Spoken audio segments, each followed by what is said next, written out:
Pernahkah kita mendengar istilah mubahalah atau saling laknat antara dua pihak yang saling berselisih tentang kebenaran dalam agama? Nanti pihak yang salah akan mendapat laknat dari Allah Subhanahu wa Ta'ala. Istilah ini memang kurang populer. Di tanah air mungkin kita lebih mengenal istilah sumpah pocong. Sumpah ini dilakukan untuk membuktikan suatu tuduhan atau kasus yang sedikit atau bahkan tidak memiliki bukti sama sekali. Konsekuensinya, apabila keterangan atau janji orang yang bersumpah itu tidak benar, maka yang bersumpah diyakini mendapat hukuman atau laknat dari Tuhan.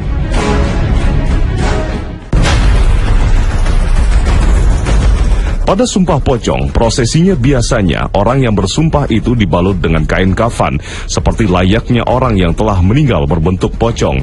Terkadang, sumpah pocong ini juga dilakukan tanpa dibalut kain kafan, tapi cukup hanya dikerudungi kain kafan dengan posisi duduk, lalu dia bersumpah bahwa dirinya benar, tidak bohong. Di dalam hukum Islam, sebenarnya tidak ada sumpah yang mengenakan kain kafan ini. Sumpah ini merupakan tradisi lokal yang masih kental menerapkan norma-norma adat. Meskipun konsekuensi dan akibatnya sama, bahwa yang salah akan mendapat laknat Allah, tapi sumpah pocong sama sekali berbeda dengan mubahalah. Mubahalah lebih tampak seperti adu doa antara dua belah pihak yang berselisih, saling laknat untuk menentukan mana yang benar antara kedua belah pihak tentang masalah pokok agama. Yang salah dan berbohong akan mendapatkan laknat dari Allah Subhanahu wa Ta'ala. Mubahalah inilah yang disyariatkan dalam Islam. Mubahalah pernah dimunculkan oleh politikus Anas Urbaningrum saat dirinya divonis hukuman oleh majelis hakim. Saat itu, Anas menyampaikan tantangannya pada majelis hakim untuk melakukan mubahalah untuk menentukan siapa sebenarnya yang bersalah. Belakangan beredar di media sosial tantangan mubahalah dari seorang Dr. Ade Armando, seorang dosen komunikasi dalam kasus penodaan Al-Quran surat Al-Ma'idah ayat 51. Ade yang meyakini bahwa seorang non-muslim boleh menjadi pemimpin dalam surat Al-Ma'idah ayat 51 menantang netizen untuk bermubahalah dengan siapapun yang meyakini Islam melarang non-muslim menjadi pemimpin. Dalam tantangannya yang beredar di media sosial ini, Ade menyatakan, kalau ternyata Al-Ma'idah ayat 51 memang memuat perintah Allah agar umat Islam tidak memilih pemimpin Nasrani, saya bersedia diazab Allah. Terlepas dari apakah tantangan Ade Armando di media sosial ini hoaks atau benar, namun kemunculan mubahalah sebagai alternatif menyelesaikan pertikaian dua pihak menarik untuk dibahas. Apakah menyelesaikan masalah pertikaian dua belah pihak dengan cara mubahalah itu dibenarkan dalam syariat Islam? Mengingat konsekuensinya sangat berat, akan dilaknat Allah bagi yang berbohong dan bisa menimbulkan kebinasaan. Lalu bolehkah mubahalah ini dilakukan antar sesama muslim?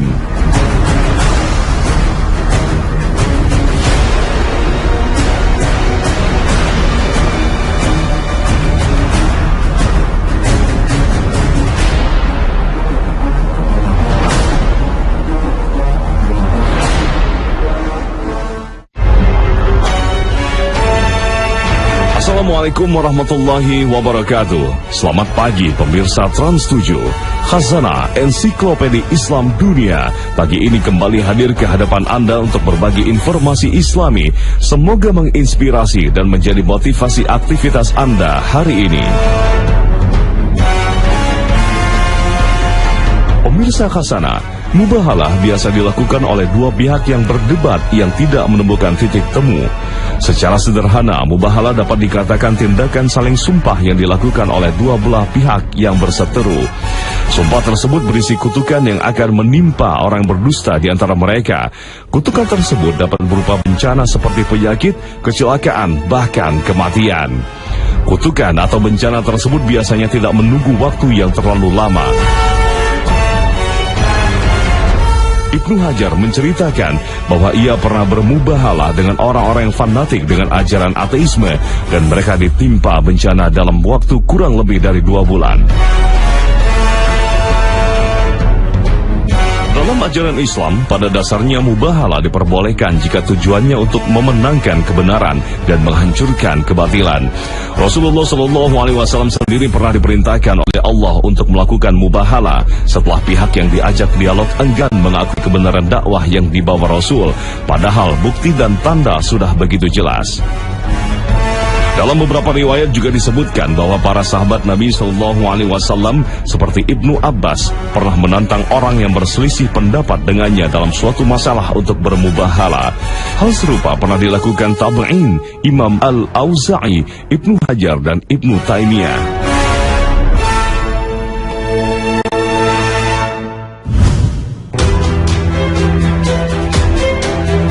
Pemirsa Khazanah, mubahalah termasuk salah satu metode dakwah yang disebutkan dalam Al-Quran.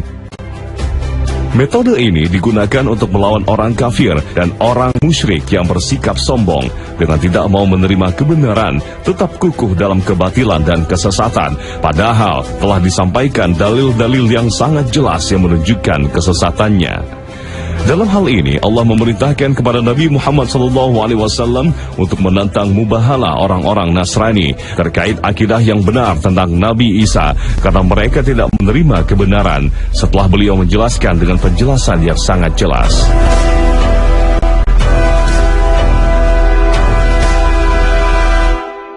Suatu ketika, kota Madinah kedatangan tamu orang-orang Nasrani dari daerah Najran.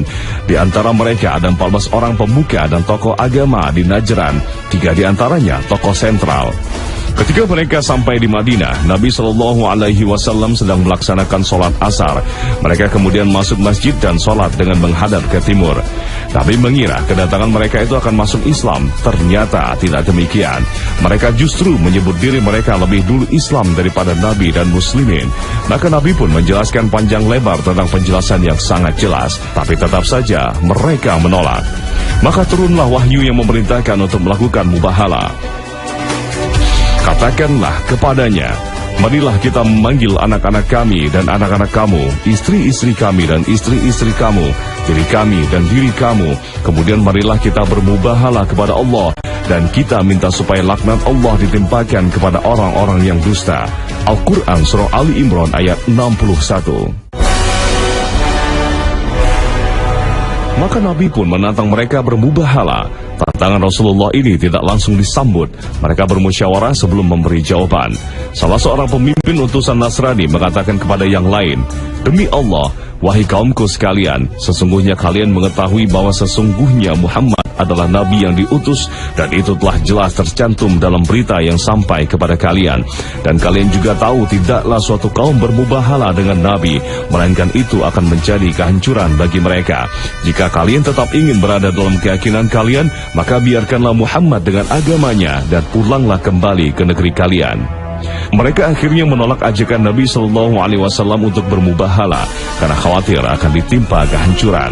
Karena mereka mengerti bahwa Nabi Muhammadlah yang berada di pihak yang benar. Mengomentari kejadian ini, Ibnu Abbas mengatakan, seandainya mereka menerima tantangan untuk mubahalah, maka ketika mereka kembali ke tempat asalnya, mereka tidak akan mendapatkan harta benda dan keluarga mereka. Semuanya akan binasa karena sumpah atas kedustaan yang mereka lakukan.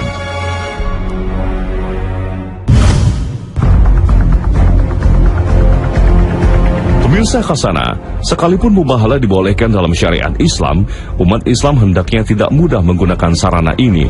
Tidak dianjurkan untuk bermubahalah setiap berbeda pendapat dengan orang atau kelompok lain, karena mubahalah bertujuan untuk membuktikan kebenaran yang jelas kebenarannya dan mematahkan kesesatan dan kebatilan yang jelas kebatilannya. Oleh karena itu, para ulama menyarankan agar tidak menggampangkan mubahalah, apalagi hanya karena perbedaan fikih dan masalah ijtihad. Demikian pula tidak dianjurkan mubahalah dalam sengketa hak atas barang atau jasa tertentu, karena sengketa sudah memiliki jalur penyelesaian hukum di pengadilan. Jika memang harus bermubahalah sebagai solusi terakhir untuk menjelaskan kebenaran, maka hendaknya diperhatikan hal-hal berikut. Mengikhlaskan niat hanya mengharapkan ridha Allah Subhanahu wa taala dan demi mengikuti teladan Nabi sallallahu alaihi wasallam. Karena mubahalah hakikatnya adalah doa, sedangkan doa adalah ibadah. Sudah seharusnya suatu ibadah dilakukan dengan ikhlas dan mengikuti ketentuan yang telah digariskan oleh Rasulullah sallallahu alaihi wasallam. Katakanlah, sesungguhnya aku ini manusia biasa seperti kamu yang diwahyukan kepadaku, bahwa sesungguhnya Tuhan kamu itu adalah Tuhan yang Maha Esa. Barang siapa mengharap perjumpaan dengan Tuhannya, maka hendaknya ia mengerjakan amal yang soleh, dan janganlah ia mempersekutukan seorang pun dalam beribadat kepada Tuhannya. Al-Quran Surah Al-Kahfi ayat 110. Yang ikhlas juga akan menghindarkan dari tujuan lain seperti kepentingan pribadi karena memenuhi nafsu ingin menang berdebat atau ingin dipandang sebagai orang hebat, orang jujur dan lain sebagainya. Niat yang ikhlas akan membersihkan hati sehingga tujuan mubahalah semata-mata untuk membuktikan kebenaran yang hak dan mengalahkan kebatilan dan kesesatan. Hal berikutnya yang harus diperhatikan adalah orang yang akan bermubahalah memiliki kapasitas yang memadai terutama dari sisi ilmu, sehingga dengan ilmu yang dimilikinya ia benar-benar yakin bahwa ia berada di sisi yang benar serta lawan mubahalahnya berada di sisi yang batil. Dengan ilmu ia juga dapat mengetahui kapan mubahalah benar-benar diperlukan sehingga dakwahnya menjadi efektif. Jangan malah mubahalah hanya menjadi kontraproduktif karena kurangnya ilmu. Sifat inilah yang ada pada sisi orang-orang yang memperjuangkan kesesatan sehingga dicela oleh Allah Ta'ala. Dan di antara manusia ada orang-orang yang membantah tentang Allah tanpa ilmu pengetahuan, tanpa petunjuk dan tanpa kitab atau wahyu yang bercahaya. Al-Quran Surah Al-Hajj ayat 8.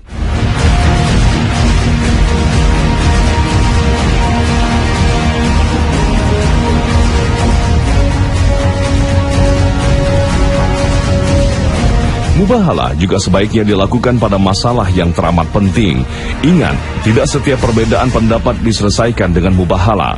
Mubahalah hanya dapat dilakukan pada wilayah akidah atau keyakinan yang prinsip, bukan pada masalah-masalah cabang atau ijtihad, karena perbedaan pendapat memerlukan toleransi.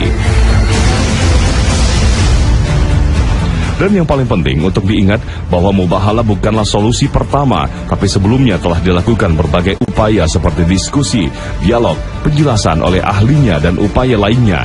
Maka jikapun mubahalah harus ditempuh, maka ini merupakan upaya terakhir setelah semua upaya dilakukan.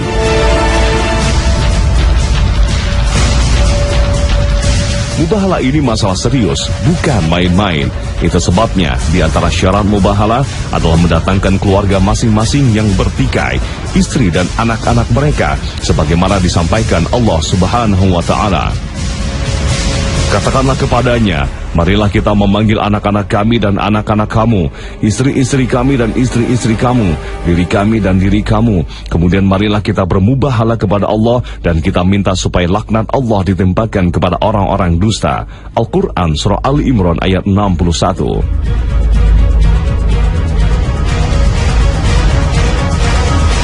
Mendatangkan keluarga ini bukan dimaksudkan agar anggota keluarga juga terkena dampak dari laknat, tapi menunjukkan seriusnya masalah ini.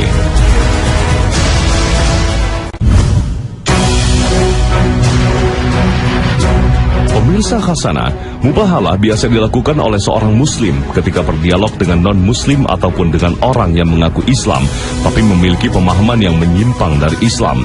Seperti meyakini adanya nabi lain setelah Nabi Muhammad, atau yang beranggapan Al-Quran belum sempurna, atau hal-hal prinsip lainnya dalam Islam. Lalu bagaimana jika perselisihan terjadi sesama muslim? Bolehkah diakhiri dengan mubahalah untuk saling berdoa agar yang salah dilaknat Allah? Tidak selayaknya seorang muslim terburu-buru untuk melakukan mubahalah atau menerima tantangan mubahalah. Di masa Rasulullah saja, mubahalah hanya terjadi sekali saja dalam hidup beliau, dan itu pun tidak dilakukan terhadap orang muslim. Ini berarti, mubahalah bukanlah suatu perkara yang mudah atau enteng untuk dilakukan, terlebih lagi terhadap saudara seiman, sementara konsekuensinya adalah kebinasaan. Bukankah seorang muslim tidak selayaknya saling membinasakan satu dengan yang lain? Rasulullah Shallallahu Alaihi Wasallam bersabda, janganlah kalian saling hasad, saling bersaing dalam penawaran barang, saling membenci, saling membelakangi, dan janganlah sebagian kalian menjual di atas penjualan sebagian lainnya, dan jadilah kalian hamba-hamba Allah yang bersaudara. Seorang muslim adalah saudara bagi muslim lainnya, tidak menzoliminya, tidak merendahkannya, menghinakannya, dan sesungguhnya takwa itu di sini. Beliau sallallahu alaihi wasallam mengisyaratkan kepada dadanya sebanyak 3 kali. Hadis riwayat Muslim. Di antara bentuk kasih sayang sesama muslim itu adalah tidak menginginkan keburukan terjadi pada saudaranya, apalagi menginginkan agar Allah mengirimkan laknat, hukuman atau azab kepada saudaranya. Kita juga tentu tidak ingin gelar si pendusta melekat pada saudara kita akibat mubahalah yang dilakukan antara kita dan saudara kita sesama muslim. Jika terjadi perbedaan pendapat atau perselisihan, hendaknya kedua pihak menyadari hal ini. Akan lebih baik kiranya jika mereka berdua saling berdoa kepada Allah dengan sungguh-sungguh agar Allah menurunkan hidayah, taufik dan rahmatnya kepada mereka, sebagai pengganti dari doa yang menginginkan diturunkannya laknat kepada orang yang berdusta di antara mereka berdua.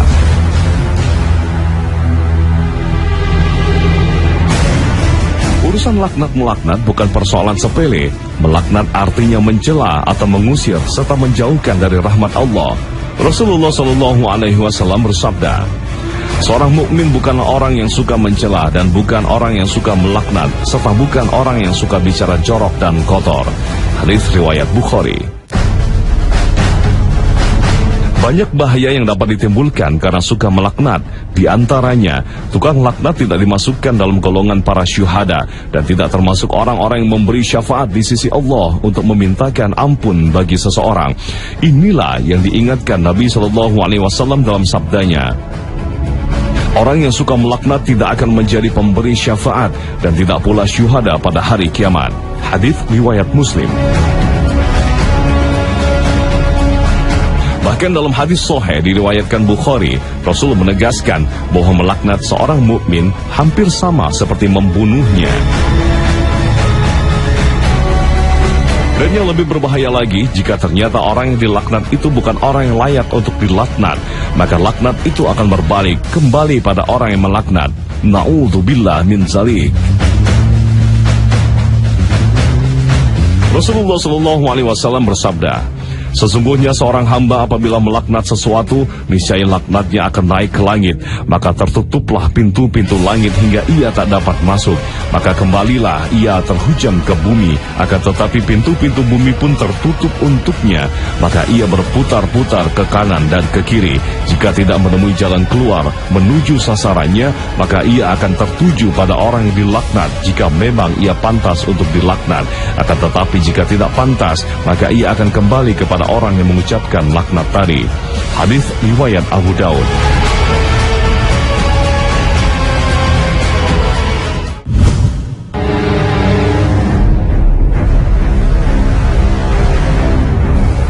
Pemirsa Khasana, mubahalah bukan hanya masalah kutuk-mengutuk atau laknat-melaknat. Sebenarnya, substansi dan tujuan dibolehkannya mubahalah adalah larangan berbohong dan berdusta. Karena dalam mubahalah, laknat dan azab akan menimpa mereka yang berdusta.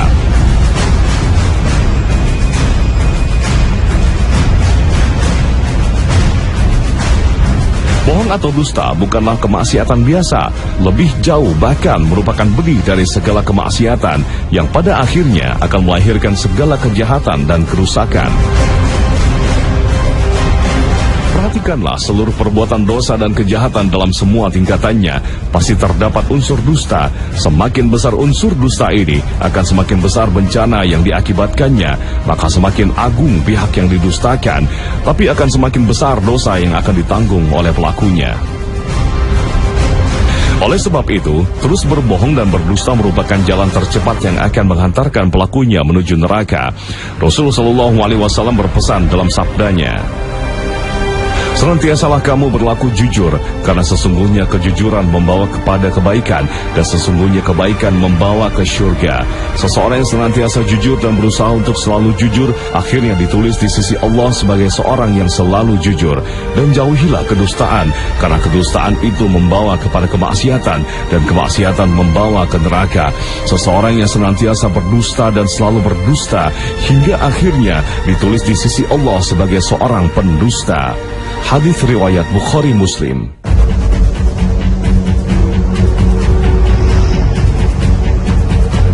Orang yang hidupnya dipenuhi dengan kebohongan akan sulit mendapatkan keimanan yang tulus dan ikhlas kepada Allah Ta'ala, karena jujur merupakan dasar dari keimanan. Sebaliknya, bohong merupakan dasar dari kemunafikan. Oleh sebab itu, bohong merupakan salah satu tabiat kemunafikan. Rasulullah mengingatkan kita, tanda-tanda orang munafik ada 3 perkara, yaitu apabila berbicara dia dusta, apabila berjanji dia memungkiri, dan apabila diberi amanah dia mengkhianati. Hadis riwayat Bukhari. Ini juga alasannya kenapa orang munafik tidak pernah bersungguh-sungguh dengan imannya. Iman baginya hanyalah sebuah topeng demi mendapat pengakuan di tengah masyarakat. Salat, puasa, zakat, bahkan naik haji dilaksanakan hanya sekedar agar diakui oleh publik sebagai orang Islam, sedangkan batinnya sendiri masa bodoh dengan semua ibadah itu. Itulah perilaku munafik, sebuah perilaku yang bersumber pada kebohongan dalam beriman. Karena kemunafikan dan keimanan tidak mungkin bertemu. Itu pula sebabnya dalam diri seorang mukmin tak akan berkumpul sifat dusta dan iman, sebagaimana halnya yang disabdakan Nabi SAW. Seorang mukmin dapat saja memiliki kekurangan kecuali khianat dan dusta. Hadis riwayat Bazar.